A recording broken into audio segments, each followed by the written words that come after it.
Yo, so for today's movie, I was thinking of the great movie called The Wicker Man.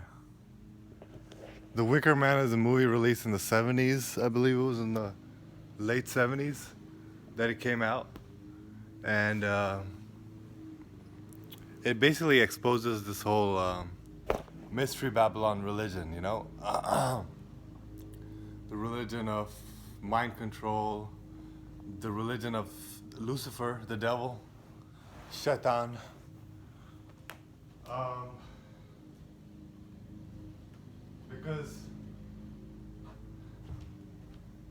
because it is a contrast to the other forces, other religion, especially the older religion of Christianity, which was dominant for more than a millennia in many parts of the world.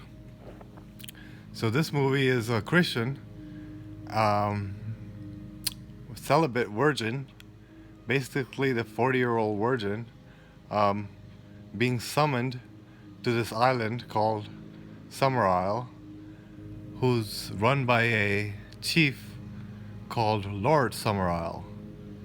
And this, like I said, is one of the elite families. And everything's really weird there because it's run by the old pagan religion, the religion of the Kalima, right? The earth worship, nature worship type of religion.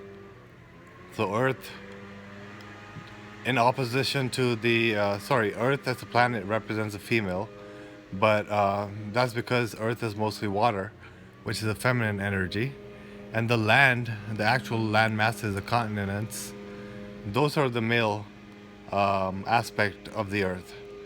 Um, but yeah, the mountains are feminine though, because they're shaped like the breast and they accumulate the snow and the milk or the water, pure water, nectar, and that we humans need to survive. So anyway, this virgin comes to the island looking for this missing girl, and there's a whole bunch of clues thrown out at him, and he kind of fumbles through those clues.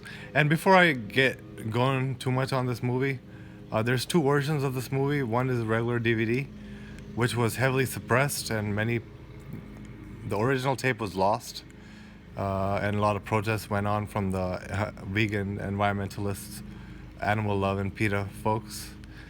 Um, Funny how they're all about animal rights, but not human rights at all. So just like Maurice Strong supposedly said that one day humans will be lucky to have the rights of a tree or an ant. So anyhow, this guy comes to the island and he sees the whole mystery religion, you know, the whole sun worship, the moon worship, and the star worship.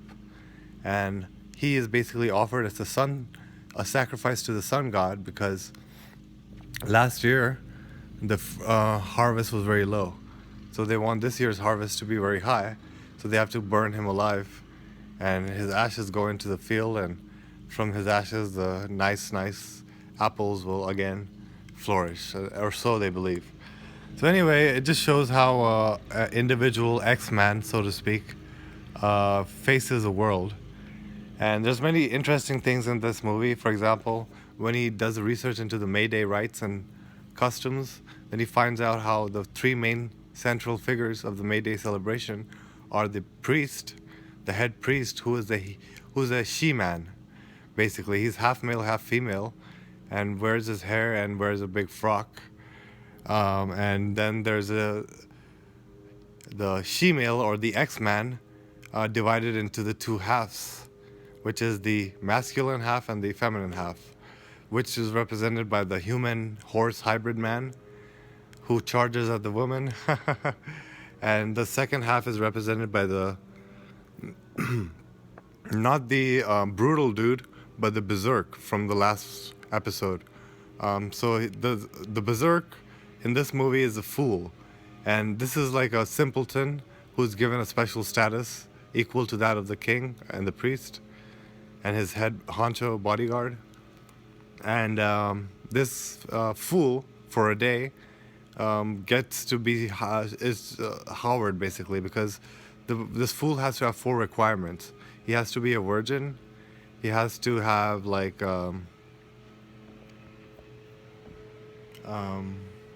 he has to have come willingly, and there's a couple other requirements for the virgin fool who gets tricked into by Lord Summerall into willingly being the sacrifice for this little girl, who they would have otherwise sacrificed if they couldn't find someone like Howie. But they found someone like Howie, so everything worked out in the end, you know.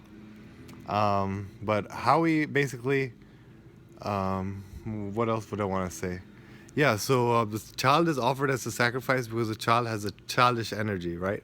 The youthful energy, the star energy, and so so they have to choose a child. But Sergeant Howie is like a big grown child, you know, because he's still virgin and he's still pure, in that way, and innocent, you know. So he's offered as a sacrifice to the sun god, but he also gets to be the Jesus figure in this movie because at the end, he basically delivers a harsh criticism of the island and its peoples. And currently, I'm in the middle of the movie, but I've seen it a few times before, so I thought it would be a proper time for me to make another episode of episode 13. And it basically shows the mystery religion, you know, the religion of Mystery Babylon, the feminine and the masculine. And it's basically a Jezebel worship kind of religion, as you can see in this movie. And it's also a sun worship religion cult, but they also worship the goddess of the earth and the goddess of the sea, which represents the sun god is male, then the feminine goddess of the ocean, and the star goddess of the sea, I believe, of the land. I mean, so yeah, it's funny how you see how people in these societies and cults have this insider um,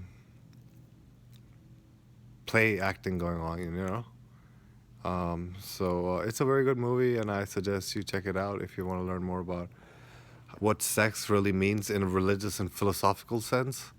Because you see a lot of sexual scenes, how the young initiate boy is introduced to sex for the first time through the landlord's daughter, and this guy is actually the real fool, you know, the landlord of the tavern, because his daughter is like a prostitute pretty much, and he's all cool with it. And he doesn't seem to have a wife either, which is interesting.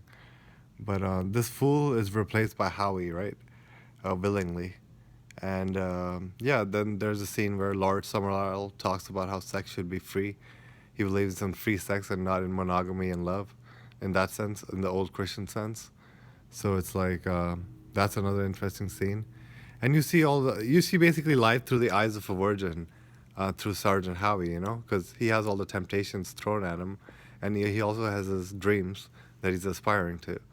So me, as at the age of 35, and having taken celibacy for like 10 years or more, I feel like I can relate to some of the things that he experiences when dealing with the people of the world, you know? So, in that sense, it's a very good movie, and I suggest you check it out again. And it's called The Wicker Man. I was gonna say at the start of the movie that this video that there's two versions of the movie. One is the original version that was released in theaters back in the day, and then closer to the Y2K, another version was released when they found some more older scenes.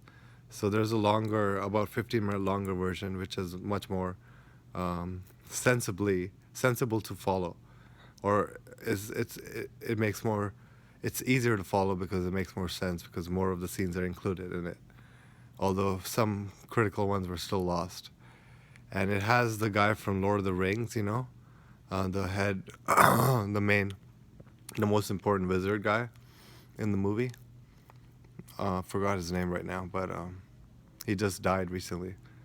But yeah, so The Wicker Man, the new version is a piece of shit. You know, the newer movie with Jack Nicholson or whatever, or Jack Robertson or whatever he is. But that was a shitty ass a slander to this original masterpiece, which is still a cult classic, and I love it, and I give it 2 thumbs up.